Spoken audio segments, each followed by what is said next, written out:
আসসালামু আলাইকুম বন্ধুরা। আজকে আমি কথা বলবো এটা আমাদেরই গল্পের এপিসোড 30 নিয়ে।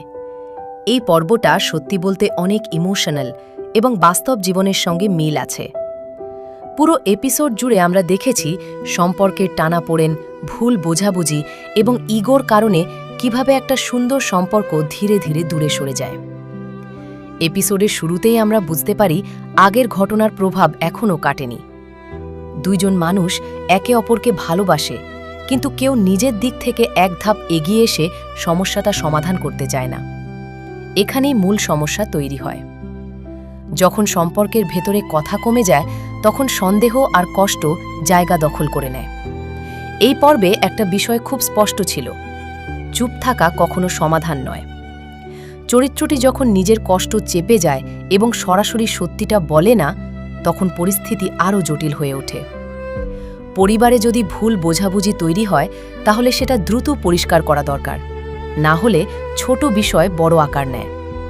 মাঝের দিকে দৃশ্যগুলোতে আমরা দেখেছি পরিবারের অন্য সদস্যদের কথাবার্তা পরিস্থিতিকে আরও উত্তপ্ত করে তুলছে। অনেক সময় বাইরের মানুষের কথা শুনে নিজের সবচেয়ে কাছের মানুষটাকেই সন্দেহ করা হয়। কিন্তু সম্পর্ক টিকিয়ে রাখতে হলে আগে বিশ্বাসটা শক্ত হতে হয়। এখানে সেই বিশ্বাসটাই নড়বড়ে হয়ে গেছে। একটা দৃশ্যে চোখের ভাষা দিয়ে যে কষ্ট দেখানো হয়েছে, সেটা সত্যিই প্রশংসার মতো। সংলাপ কম ছিল, কিন্তু এক্সপ্রেশনেই সব বোঝা যাচ্ছিল। এই জায়গাটা পুরো এপিসোডের সবচেয়ে শক্তিশালী মুহূর্ত বলে আমার মনে হয়েছে।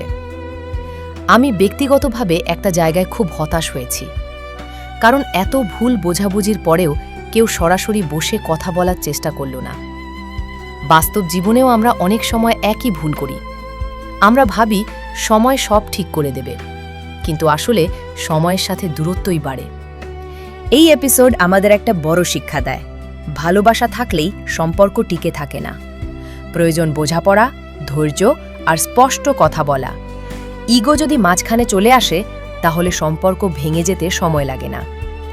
শেষের দৃশ্যটা স্পষ্ট ইঙ্গিত দিচ্ছে সামনে বড় একটা সিদ্ধান্ত আসতে পারে।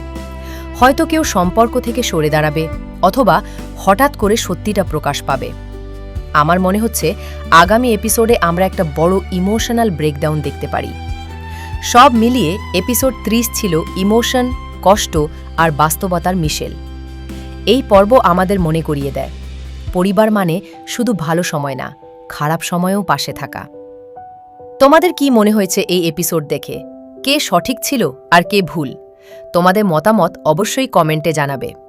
ভিডিও ভালো লাগলে লাইক দিও, শেয়ার করো, আর এমন আরও এক্সপ্লেনেশন ভিডিও পেতে চ্যানেলটি সাবস্ক্রাইব করো। ধন্যবাদ সবাইকে।